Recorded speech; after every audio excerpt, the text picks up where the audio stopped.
Praise the lord. ఈరోజు మీకోసం జపము గల దేవుని మాట. సామెతల గ్రంథము 28వ అధ్యాయము 25వ వచనం.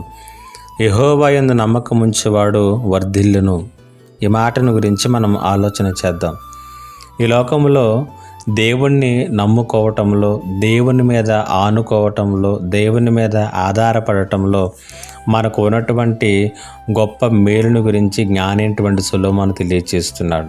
ఆయన అంటున్నాడు, యెహోవా యందు నమ్మకముంచువాడు వర్ధిల్లును అని తెలియచేస్తున్నాడు. ఎవరైతే దేవుని యందు నమ్మిక ఉంచుతారో, ఎవరైతే దేవుని యందు నిరీక్షణ కలిగి జీవిస్తారో వారు అభివృద్ధి పొందుతారు, వారు నిరీక్షణ కలిగి జీవిస్తారు. బైబిల్ గ్రంథంలో ఇస్సాకు అనే వ్యక్తిని గురించి మనం చూస్తూ ఉంటాం. అతని గురించి ఆదికాండంలో ఒక మంచి మాట రాయబడింది. అతడు కరువు కాలంలో విత్తనం వేసి 100 ఫలాన్ని కోసుకున్నాడట. కారణం ఏంటంటే అతడు కరువులో సైతము తన దేవుని యందే నమ్మకం ఉంచాడు. ఆ రీతిగా కరువు కాలంలో విత్తనం వేశాడు. వర్షం లేదు, పంటలు పండేటటువంటి అవకాశాలు లేవు, కానీ దేవుడు అతనితో ఉన్నాడు. అతడు వర్ధిల్లాడు, అతడు వృద్ధి చెందినట్లుగా మనము చూస్తూ ఉన్నాం.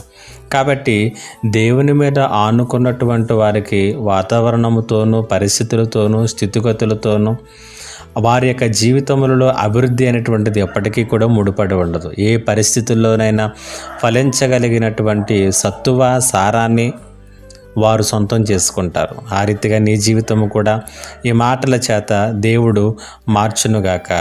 ఆమేన్. ప్రార్థన. మా దేవా, నీకు వందనాలు, స్తుతులు, స్తోత్రాలు. అన్ని వేళలా వర్ధిల్లేటటువంటి జీవితాలు మావి అగునట్లుగా ఎల్లప్పుడూ మీపై మేము ఆనుకునే కృప దయచేయమని యేసయ్య నామములో అడిగి వేడుకొనుచున్నాను పరమ తండ్రి. ఆమేన్. ఇంకా ఎవరైనా మా ఛానల్ని సబ్స్క్రైబ్ చేసుకోకపోతే సబ్స్క్రైబ్ చేసుకోనండి, లైక్ చేయండి. అనేకులకు ఈ ఆత్మీయమైనటువంటి విషయాలను షేర్ చేయండి. దేవుడు మిమ్మల్ని దీవించునుగాక. ఆమేన్.